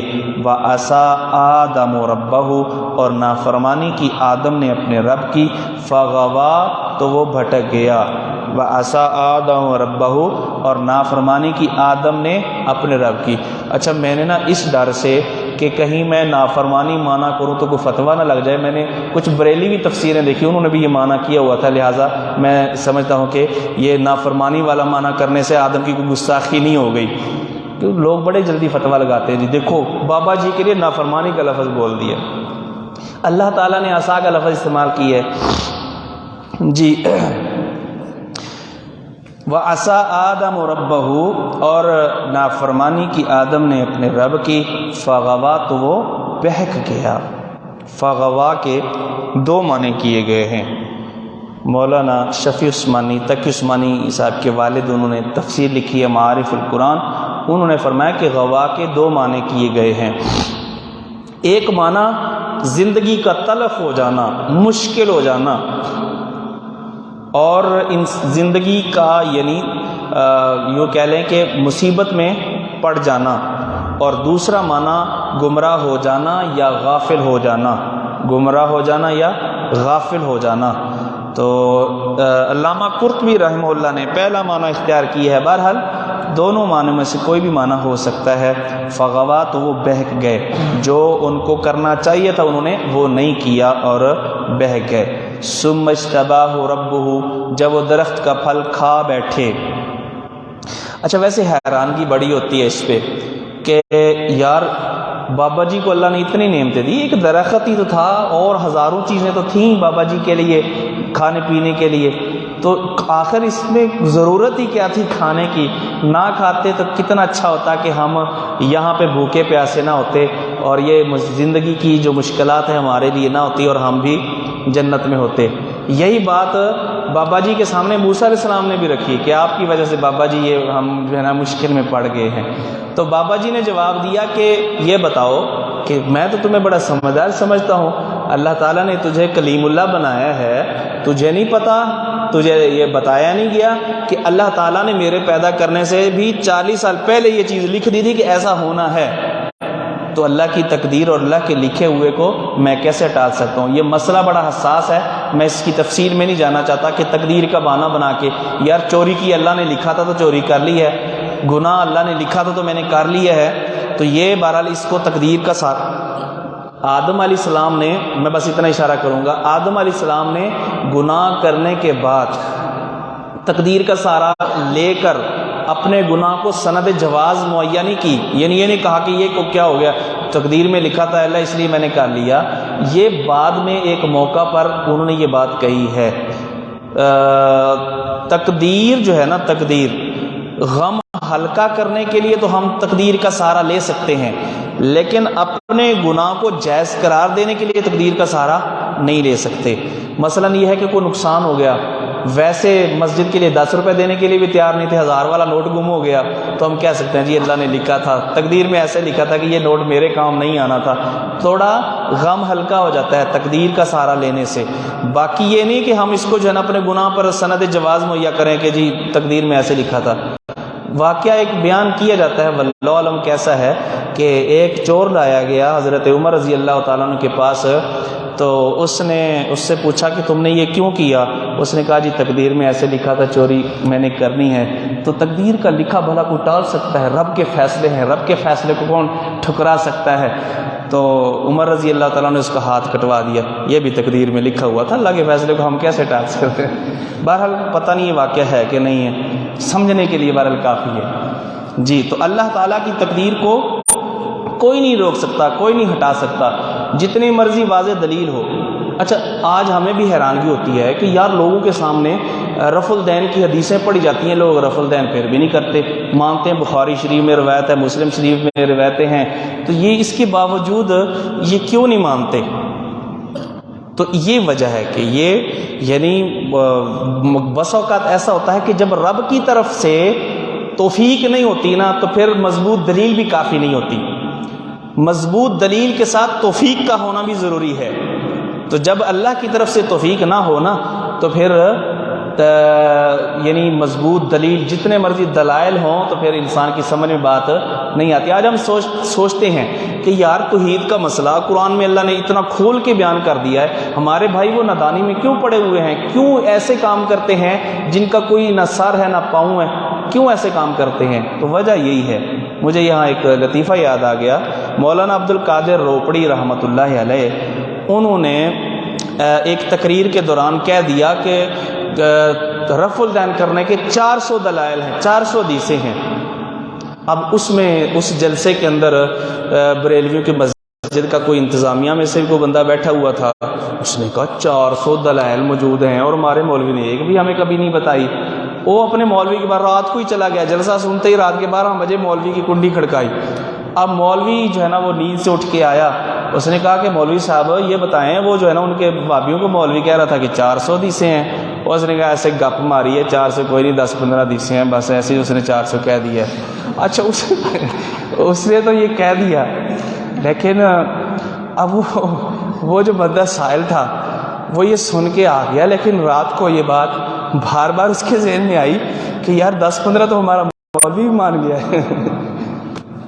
صبح پھر وہ چلا گیا مولوی کے پاس۔ اب جب سارے چلے گئے تو اس نے مولوی سے کہا کہ یار مولوی صاحب یہ بتائیں کہ عمل کرنے کے لیے کتنی حدیثیں ہوں تو پھر عمل کرنا چاہیے؟ کم سے کم کوئی لیول، کوئی حدیثیں، اتنی حدیثیں ہوں تو پھر عمل کریں گے، اس سے کم ہو تو پھر عمل نہیں کریں گے۔ تو کیا ایک حدیث عمل کرنے کے لیے کافی نہیں ہے؟ مولوی اسے تنگ آ گیا، اس نے کہا یار تم کر لو لیکن کسی اور کو نہ بتانا۔ تو بہرحال بس وقت مضبوط دلیل بھی ہوتی ہے لیکن لوگ نہیں مانتے کیونکہ رب کی طرف سے توفیق نہیں ہوتی جی۔ ثم اجتباہ ربہ، پھر چن لیا ان کو ان کے رب نے، فتاب علیہ، پھر توبہ قبول کی ان کی، وہدا، اور ان کو صراط مستقیم پر چلایا۔ ثم اجتباہ ربہ، تو یہ اجتباہ کا معنی یہ کیا گیا ہے کہ دل میں توبہ کا اللہ تعالیٰ نے خیال ڈالا، اور بابا جی نے توبہ کی۔ سورہ اعراف میں اللہ تعالیٰ نے ان کی دعا بھی نقل کی ہے جو انہوں نے کی تھی، سورہ اعراف آیت نمبر 30 میں، ربنا ظلمنا والی۔ اور جب انہوں نے توبہ کی، فتاب علیہ، یہ لفظ تابہ، اس کا اصل معنی لغوی معنی ہوتا ہے رجوع کرنا۔ اس کا صلہ دو طرح سے استعمال ہوتا ہے، جب بندہ توبہ کرے تو اس کے لیے اس تابہ کے بعد ایلا استعمال ہوتا ہے، تابہ الی ربہ، اور جب اللہ تعالیٰ توبہ قبول کرے اس کے لیے اللہ کا صلہ استعمال ہوتا ہے، تابہ علیہ۔ تابہ الیہ کا معنی توبہ کی، تابہ علیہ توبہ قبول کی، یہ دونوں فرق ذہن میں رکھیں۔ یعنی بندہ بھی توبہ کرتا ہے اور اللہ بھی توبہ کرتا ہے، لیکن بندہ توبہ یعنی گناہ کا اقرار کرتا ہے اور اللہ توبہ کرتا ہے، یعنی اللہ توبہ قبول کرتا ہے، اللہ تعالیٰ رجوع کو قبول کر لیتا ہے کہ چل ٹھیک ہے دوبارہ نہ کرنا۔ جی تو بندہ کہتا ہے نا کہ اللہ میں اب نہیں کروں گا، توبہ کیا ہے؟ یہی ہے نا کہ بندہ کہتا ہے اللہ غلطی ہو گئی لیکن اب نہیں کروں گا۔ پکی سچی توبہ وہی ہوتی ہے نا جس میں بندہ یہ عزم کرے کہ میں دوبارہ ایسا نہیں کروں گا۔ تو گویا کہ توبہ جب بندہ کر رہا ہوتا ہے یہ کہہ رہا ہوتا ہے کہ اللہ یہ اس دفعہ جانے دے، آئندہ نہیں کروں گا، تو اللہ کہتا ہے چل ٹھیک ہے آئندہ نہ کرنا۔ تو یہ اللہ تعالیٰ کی توبہ ہے جی۔ تو یہ مراد ہے جی استباہ ربہ میں کہ اللہ تعالیٰ نے ان کو یعنی توبہ کی توفیق دی اور کلمات سکھائے۔ اور بعض مفسرین نے ابن عاشور رحمۃ اللہ علیہ انہوں نے یہ کہا ہے کہ جب کلام کے اندر اجتبا اور ہدا یہ دونوں فعل اکٹھے استعمال ہوں تو نبوت عطا کرنا مراد ہوتا ہے۔ دونوں لفظ یہ اکٹھے آ جائیں، دونوں فعل اکٹھے استعمال ہوں تو یہ توبہ نبوت عطا کرنے کے لیے یعنی اللہ تعالیٰ نے ان کو نبوت عطا کی، جس طرح کہ اس کا یہ دونوں فعل سورہ انعام نحل وغیرہ کے اندر اکٹھے استعمال ہوئے ہیں۔ ثم اجتباہ ربہ پھر چن لیا ان کو ان کے رب نے، فتاب علیہ تو ان کی توبہ قبول کی، وہدا اور ان کی رہنمائی کی۔ ابن عاشور نے التحریر کے اندر اپنی تفسیر کے اندر یہ لکھا ہے قال اہبطا منہا جمیعا، اللہ نے فرمایا اتر جاؤ منہا جنت سے، منہا جنت سے، جمیعا سب، یعنی دونوں اتر جاؤ، یعنی آدم بھی اور شیطان بھی۔ باقی رہی اماں جان وہ تو آدم کے ساتھ ہی ہے نا، بیوی نے وہاں رہنا ہوتا ہے جہاں شوہر نے رہنا ہوتا ہے، اس لیے ان کا تذکرہ ساتھ نہیں ہے۔ یا پھر اہبطا سے مراد میاں بیوی دونوں، بابا جی اور اماں جان۔ بعضکم لبعض عدو، بعض تمہارا بعض کے لیے دشمن ہے۔ اگر اہبطا میں شیطان ساتھ مراد ہے تو پھر یہ مراد ہے کہ انسان شیطانوں کے اور شیطان انسانوں کے دشمن، اور اگر اہبطا سے مراد بابا جی اور اماں جان ہیں تو پھر بعضکم سے مراد اولاد، یعنی تمہاری جو اولاد ہوگی بعض کی دشمن ہوگی۔ فَإِمَّا يَأْتِيَنَّكُم مِّنِّي هُدًى، چنانچہ اگر آئے تمہارے پاس میری طرف سے ہدایت، فَمَنِ اتَّبَعَ هُدَايَ، تو جس نے پیروی کی میری ہدایت کی، فَلَا يَضِلُّ وَلَا يَشْقَىٰ، تو نہ وہ گمراہ ہوگا اور نہ وہ دنیا میں مشقت میں پڑے گا، کیونکہ آخرت کے اعتبار سے اگر شقاوت ہو تو اس کا معنی بدبختی، بدقسمتی، اور دنیا کے اعتبار سے ہو تو پھر مشقت میں پڑنا۔ تو لا یذل ولا یشقا کا کیا مطلب ہے؟ یعنی دنیا میں نہ جنت کے رستے سے بھٹکے گا، اللہ کی بھیجی ہوئی ہدایت کی جو بندہ پیروی کرے گا تو لا یذل وہ جنت کے رستے سے نہیں بھٹکے گا، اور ولا یشقا اور جنت سے محرومی کی شکل میں وہ بد نصیب نہیں ہوگا۔ یہ تفسیر ابن عباس کی ہے جو مصنف ابن ابی شیبہ اور مستدرک علی الصحیحین للحاکم اس کے اندر موجود ہے۔ ومن اعرض عن ذکری، جو میرے ذکر سے اعراض کرے گا، فإن له معیشۃ ضنکا، تو اس کے لیے ہے گزران تنگ، اس کے لیے تنگ زندگی ہے۔ تو یہ ذکری سے مراد اللہ کی یاد یا اللہ کا قرآن، اور اعراض سے مراد وہی جو پیچھے گزرا ہے، یعنی اس پر ایمان نہ لانا اور اس پر عمل نہ کرنا۔ وَنَحْشُرُهُ يَوْمَ الْقِيَامَةِ أَعْمَىٰ، اور ہم اس کو اٹھائیں گے قیامت کے دن اعمیٰ نابینا۔ تو بعض روایتوں میں تو یعنی دیکھنے کا بھی ذکر آتا ہے، تو پھر یہاں اعمیٰ کیوں کہا گیا؟ یہ اصل میں جنت کا قیامت کا جو دن ہے بڑا طویل دن ہے، اس میں انسان کی مختلف کیفیت اور حالتیں ہوں گی۔ جب اٹھایا جائے گا قبر سے اس وقت وہ اندھا ہوگا، لیکن بعد میں وہ ابصر بھی و اسمع، خوب دیکھنے والا اور خوب سننے والا بن جائے گا۔ یہ مختلف کیفیتیں ہیں قیامت کے دن کی۔ جی قال ربی، وہ کہے گا اے میرے رب، لما حشرتنی اعمیٰ، کیوں تو نے مجھے اٹھایا ہے اندھا وقد کنت بصیرا، جب کہ میں تھا دنیا میں دیکھنے والا۔ قال کذالک اتتک آیاتنا فنسیتها، اللہ فرمائیں گے ایسے ہی ہماری آیتیں تیرے پاس آتی تھیں تو ان کو بھلا دیتا تھا۔ وکذالک الیوم تنسیٰ، اور آج ایسے ہی تم کو بھلا دیا جائے گا، یعنی جہنم میں پھینک کے تیری طرف توجہ نہیں کی جائے گی، تجھے بھلا دیا جائے گا کا مطلب یہ نہیں کہ اللہ بھلا دے گا، اللہ تعالیٰ بھولتا نہیں ہے، مراد یہ ہے کہ اللہ توجہ نہیں تیری طرف کرے گا۔ یوں کہہ لیں کہ جس طرح بندہ بھلا دیتا ہے نا، اللہ اس کے ساتھ وہی رویہ اختیار کرے گا۔ وَكَذَلِكَ نَجْزِي مَنْ أَسْرَفَ، اور ایسے ہی ہم بدلہ دیں گے من اسرف، ہر اس شخص کو جو حد سے بڑھ گیا، وَلَمْ يُؤْمِن بِآيَاتِ رَبِّهِ، اور نہیں وہ ایمان لایا اپنے رب کی آیات پر، وَلَعَذَابُ الْآخِرَةِ أَشَدُّ وَأَبْقَىٰ، اور البتہ تحقیق یقیناً آخرت کا عذاب زیادہ شدید اور ہمیشہ باقی رہنے والا ہے۔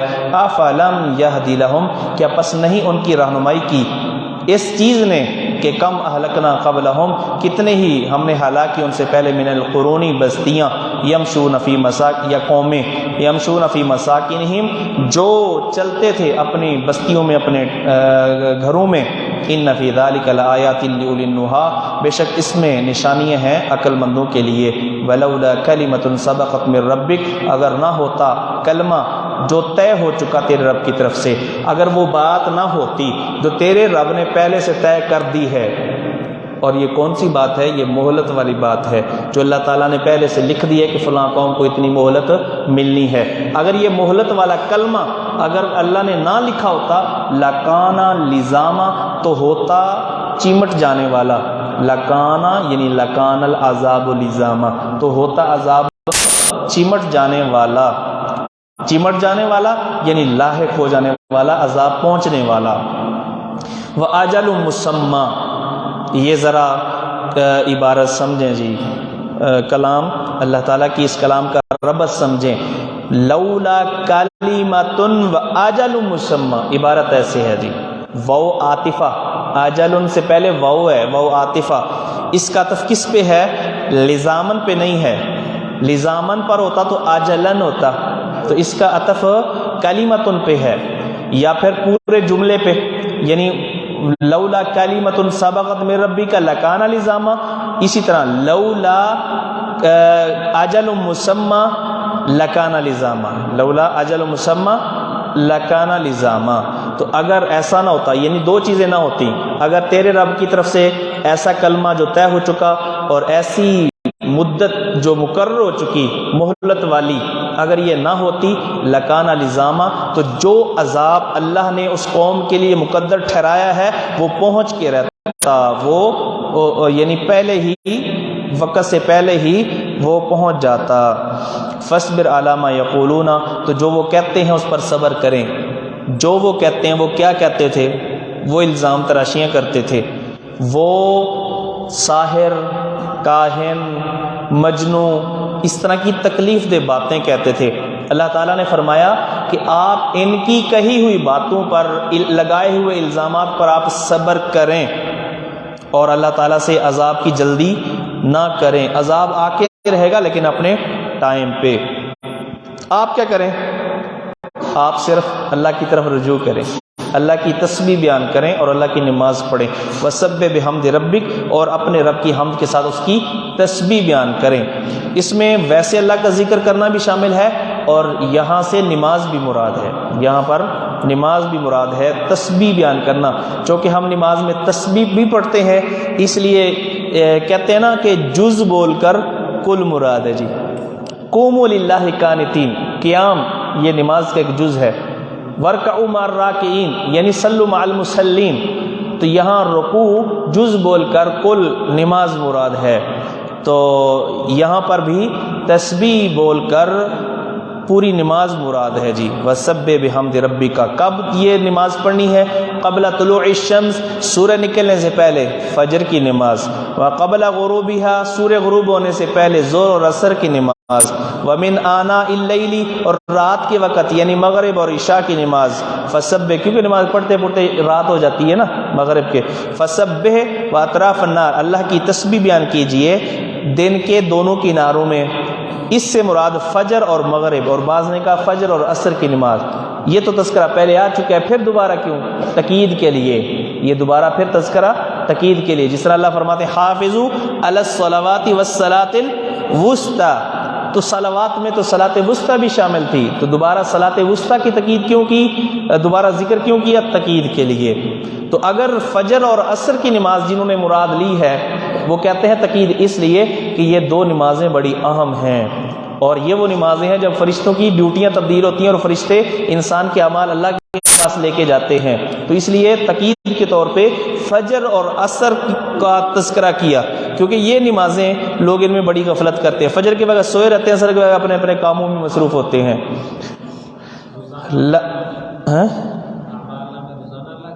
جی یہ یعنی یومیہ اللہ کے ہاں پیشی ہوتی ہے، یعنی ایک پیشی یومیہ ہے اور ہفتہ وار پیشی بھی ہے، تو مختلف پیشی ہیں جی، سوموار کو، جمعرات کو، یہ ایک دن کے اندر 2 بار اللہ تعالیٰ کے پاس جو ہے نا وہ فرشتے جو ہے وہ حاضر ہوتے ہیں، اللہ کا طرزہ، تاکہ آپ راضی ہو جائیں۔ فجر اور عصر یا فجر اور مغرب، لعلہ کا طرزہ، جیسا کہ اللہ نے دوسرے مقام پہ فرمایا وَلَا سَوْفَ يُعْطِيكَ رَبُّكَ فَتَرْضَىٰ وَلَا تَمُدَّنَّ عَيْنَيْكَ إِلَىٰ مَا مَتَّعْنَا بِهِ أَزْوَاجًا مِّنْهُمْ زَهْرَةَ الْحَيَاةِ الدُّنْيَا، اور البتہ تحقیق وَلَا تَمُدَّنَّ، اور نہ آپ پھیلائیں، عَيْنَيْكَ اپنی آنکھیں، مدہ یا مدو کو مانا پھیلانا، لیکن یہاں مراد دیر تک ایک چیز کو دیکھتے رہنا، دیر تک کسی چیز کو دیکھتے رہنا، اور آنکھیں پھیلا پھیلا کر کھول کھول کے للچائی ہوئی نظروں سے دیکھنا۔ تو اللہ فرماتے ہیں یہ جو کافروں کو ہم نے مال دولت دنیا کی زیب و زینت دی ہے، للچائی ہوئی نظروں سے اس کی طرف نہ دیکھیں، دیر تک نہ دیکھتے رہیں، کہیں ایسا نہ ہو کہ یہ دنیا اور دنیا کی یہ چیزیں ان کی محبت آپ کے دل میں نہ بیٹھ جائے۔ ولا تمدن عینیک، اور نہ آپ دیر تک دیکھتے رہیں، نہ آپ پھیلائیں اپنی آنکھوں کو، یعنی نہ آپ دیر تک دیکھتے رہیں الی ما، ان چیزوں کی طرف، متعنا بھی، جو چیزیں ہم نے دی ہیں، متعنا بمانا آتینا، ازواجن کن کو دی ہیں، ازواجن منہم، ان میں سے کئی قسم کے لوگوں کو، سب کافروں کو نہیں، کئی گروہوں کو، کئی قسم کے لوگوں کو ہم نے یہ دنیا کا ساز و سامان دیا ہے۔ زہرۃ الحیات دنیا، جو دنیا کی زندگی کی زینت ہے، لنفتنہم فی، اللہ نے کیوں دیا ہے، لنفتنہم فیہ، تاکہ ہم اس میں ان کو آزمائیں۔ دنیا میں کافروں کو جو مال دولت دیا گیا یہ آزمائش کے لیے دیا گیا ہے، کہ اب یہ مال دولت ان کی ہدایت کا سبب بنتا ہے یا کہ ان کی گمراہی کا سبب بنتا ہے۔ وَرِزْقُ رَبِّكَ خیر، اس کی طرف، یہ دنیا کے مال کی طرف، دنیا کی زینت کی طرف توجہ نہ کریں، بلکہ وَرِزْقُ رَبِّكَ، جو تیرے رب کا دیا ہوا حلال تھوڑا رزق ہے وہ ان کے کروڑوں سے خیرن بہتر ہے، وَأَبْقَىٰ، اور زیادہ باقی رہنے والا ہے۔ ایک معنی یعنی رزق و ربک سے مراد یا تو دنیا کا رزق حلال، یا پھر رزق و ربک سے مراد نیکیوں پر ملنے والا اجر، نیکیوں پر ملنے والا ثواب اور بدلہ، تو وہ تیرے رب کے ہاں بہتر ہے اور باقی رہنے والا ہے۔ وَأَمُرْ أَهْلَكَ بِالصَّلَاةِ، اور آپ حکم دیں اپنے گھر والوں کو نماز کا۔ یہ نبی کو ہی حکم نہیں ہے، یہ ہمارے لیے بھی حکم ہے۔ کتنے لوگ ایسے ہیں کہ اپنی بیوی کو، اپنے بچوں کو، اپنی بہنوں کو، اپنی ماؤں کو مولوی صاحب بن گئے لیکن نماز کا کہنے کے لیے تیار نہیں ہے۔ بھئی ہماری بھی ذمہ داری ہے، گھر والوں کو کہا کریں، جب آپ جائیں گھر تو گھر والوں کو کہا کریں، وہ بڑا ہے یہ چھوٹا ہے، آپ ان کو نماز کا کہا کریں، یہ ہماری ذمہ داری ہے۔ وَأَمُرْ أَهْلَكَ بِالصَّلَاةِ، اور آپ حکم دیں اپنے گھر والوں کو نماز کا، وَاسْتَبِرْ عَلَيْهَا، اور آپ اس پر خوب پابند رہیں، ڈٹے رہیں، ایک بار نہیں کہنا، بار بار کہنا ہے، اور اس پر پابندی اختیار کریں۔ وَاسْتَبِرْ عَلَيْهَا، کیونکہ بعض ایک بار، ایک دو بار کہنے سے نہیں سمجھتے، بعض کو بار بار کہنا پڑتا ہے جی۔ وَلَا نَسْأَلُكَ رِزْقًا، ہم آپ سے نہیں سوال کرتے رزق کا، نحن نرزقک، ہم تجھ کو رزق دیتے ہیں۔ دنیا کی زیادہ فکر نہ کریں، دنیا کے رزق کی زیادہ فکر نہ کریں، بس اللہ تعالیٰ کی عبادت کریں، نماز پڑھیں، کیونکہ ہم تم کو رزق دیں گے۔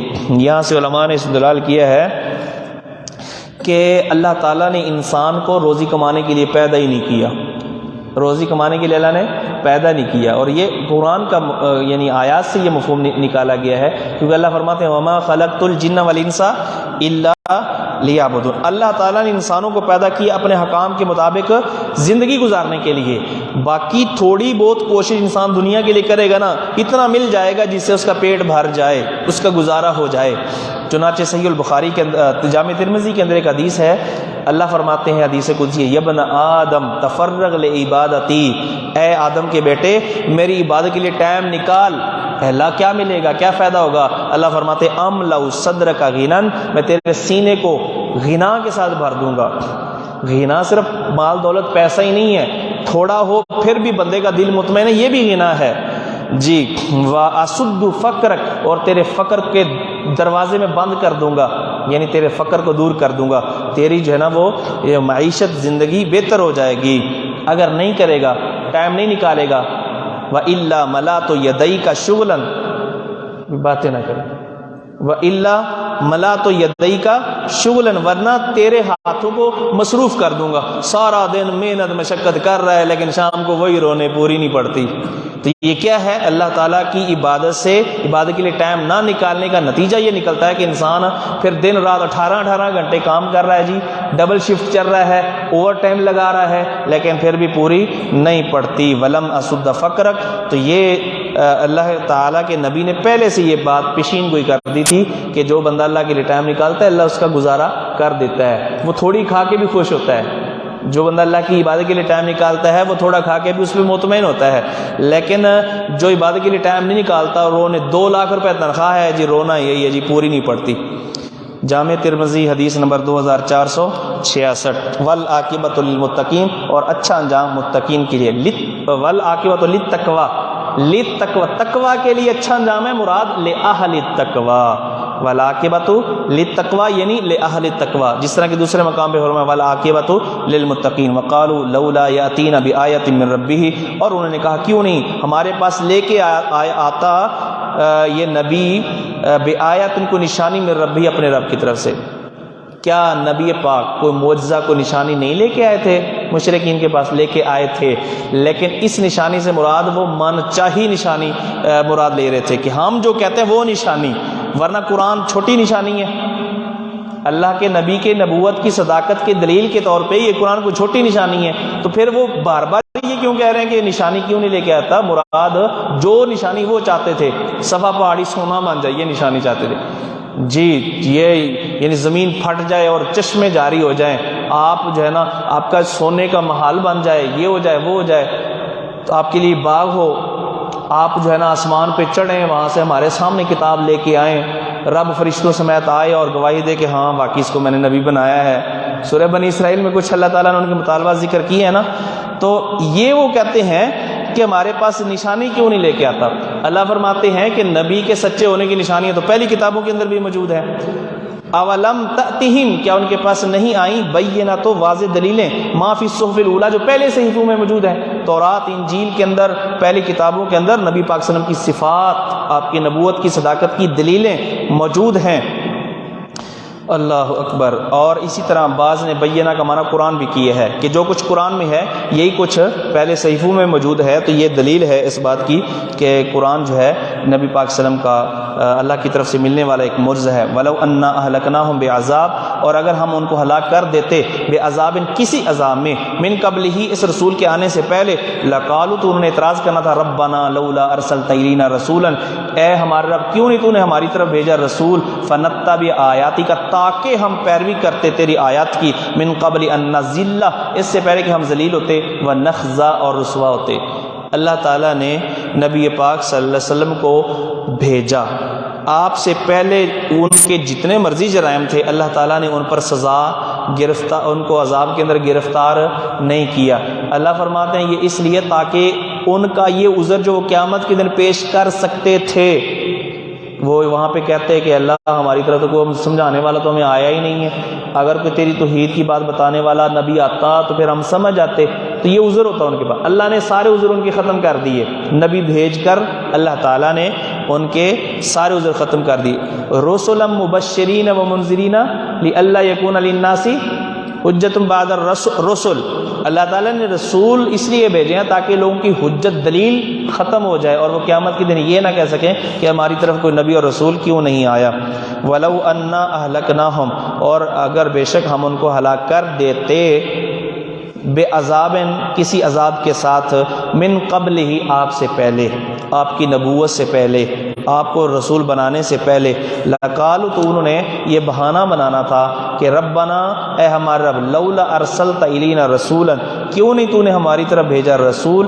فنتبع آیاتک کہ ہم پیروی کرتے تیری آیات کی، من قبل ان نذل ذلیل ہونے سے پہلے، ونخزا اور اس سے پہلے کہ ہم رسوا ہوں۔ تو یعنی اللہ تعالیٰ کی کہ عذاب کا شکار ہو کے ذلیل اور رسوا ہونے سے پہلے اللہ ہم تیری آیات کی پیروی کر لیتے اگر تیری طرف سے کوئی رسول آتا، لیکن افسوس یہ ہے کہ رسول آ گیا پھر بھی وہ ماننے کے لیے تیار نہیں۔ لہٰذا اے نبی آپ نے بار بار ان کو سمجھا دیا، پیغام پہنچا دیا، یہ جو مطالبات کر رہے ہیں کہ یہ ہو اور یہ ہو، ہم نے آپ کو رسول بنا کر بھیجا ہے، نہ کہ ان کی ہر بات ماننے اور ان کے مطالبات کو تسلیم کر کے ان کے مطالبات پورے کرنے۔ ان کے سارے مطالبات پورے بھی ہو جائیں تو پھر بھی یہ کہیں گے کہ نہیں یہ نہیں، اور نشانی کو لے کے آؤ، یہ ماننے والے نہیں ہیں۔ کل آپ ان کو یہی کہہ دیجئے کل متربص، ہر ایک انتظار کرنے والا ہے۔ کلن کی جو تنوین ہے عوض کی، تنوین جو ہے اس کی 6 قسمیں ہیں، ان میں سے ایک تنوین عوض بھی ہے جو یا تو حرف کے عوض میں یا حرکت کے عوض میں یا حرف کے عوض میں آتی ہے یا جملے کے عوض میں آتی ہے یا لفظ کے عوض میں آتی ہے، جس طرح کہ جوارن پر تنوین ہے، کلن قائمن پر تنوین ہے، اذن پہ تنوین ہے۔ تو یہاں کلن یہ تنوین عوض کی ہے، لفظ کے عوض میں آئی ہے، یعنی اصل میں تھا کل واحدن، اصل میں کیا تھا کل واحد، ہم میں سے ہر ایک، تم بھی اور ہم بھی، متربصن انتظار کرنے والا ہے، انجام کا انتظار کریں۔ کس چیز کا انتظار کرنے والا؟ انجام۔ ہر ایک انتظار کرنے والا ہے، فتربصوا لہذا تم انتظار کرو۔ ہم کس چیز کا انتظار کر رہے ہیں اور کافر کس چیز کا انتظار کر رہے ہیں؟ تم ایمان لانے کے لیے جو تمہاری مطلوبہ نشانی ہے اس کا انتظار کرتے رہو، اور ہم تمہارے لیے دنیا میں اللہ کی پکڑ اور گرفت اور آخرت میں اس کا عذاب کا انتظار کر رہے ہیں۔ تو ہر ایک انتظار کر رہا ہے، لیکن انتظار مختلف چیز کا ہے۔ تم انتظار کرو، ٹھیک ہے، تم انتظار کرو اس نشانی کا جو نشانی تم چاہتے ہو، اور ہم انتظار کر رہے ہیں تم پر اللہ تعالیٰ کے عذاب والا کوڑا برسنے کا۔ فَسَتَعْلَمُونَ، وہ ٹائم ضرور آئے گا، ان قریب تم جان لوگے، من اصحاب الصراط السوی، کون ہے سیدھے رستے والا، ومن اہتدی، اور کون ہے وہ جس نے راہ پائی، جس نے ہدایت پائی، ان قریب تمہیں پتہ چل جائے گا۔ یہ نبی کو اللہ تعالی حکم دے رہے ہیں کہ آپ یہ کہیں، اور آپ نے یہ بات کہی، اور آپ کا یہ کہنا آپ کے اپنے راہ حق پر ہونے کا یقین کا اظہار ہے، کیونکہ اتنا بڑا چیلنج کہ جلدی پتہ چل جائے گا کون سچا ہے کون جھوٹا ہے، تو اتنا بڑے یقین کے ساتھ یہ بات کہنا اس لیے تھا کہ آپ کو اپنے ہدایت پر ہونے کا پورا یقین تھا۔ فَسَتَعْلَمُونَ، تم جان لو گے۔ کب جانو گے؟ یہ جاننا دنیا میں بھی ہو سکتا ہے اور آخرت میں بھی۔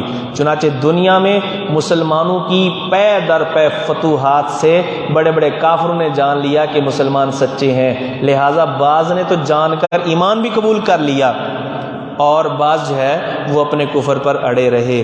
اور اسی طرح یہ جاننا قیامت کے دن بھی ہوگا، یہ جاننا قیامت کے دن بھی ہوگا۔ اگر کوئی یہ کہے کہ قیامت بھائی آپ کیسے مراد لے رہے ہیں، اس پر سین جو ہے یہ مستقبل قریب کے لیے ہے، سین آ گیا ہے نا، سین فعل مضارع پر، سین اور صوفہ جو ہے یہ یعنی قربت پر دلالت کرتے ہیں، سین مستقبل قریب کے لیے اور صوفہ مستقبل بعید کے لیے، تو سین آیا ہے، تو یہ قیامت اگرچہ بہت دور ہے لیکن دور ہونے کے باوجود چونکہ اس کا آنا یقینی ہے وہ قریب ہی ہے۔ قیامت کا آنا دور نہ سمجھو، کیونکہ اقترب للناس حسابهم، آگے آ رہا ہے قیامت قریب ہی ہے۔ قیامت کیا ہے؟ قریب ہی ہے۔ کل ما هو آت فهو قریب، جو چیز آنے والی ہے جس کا آنا یقینی ہے وہ قریب ہی ہے، لہٰذا آپ بھی مایوس نہ ہو، آپ کی شادی انشاءاللہ ہونی ہے، قریب ہی ہے۔ فَسَتَعْلَمُونَ، پس ان قریب تم جان لو گے، من اصحاب الصراط السوی، کون ہے سیدھے رستے والا، ومن اہتدی، اور کون ہے جس نے ہدایت پائی، جو ہدایت یافتہ ہے۔ جی پڑھیں آگے۔ ماشاء اللہ. کون کون چاہتا ہے کہ مزید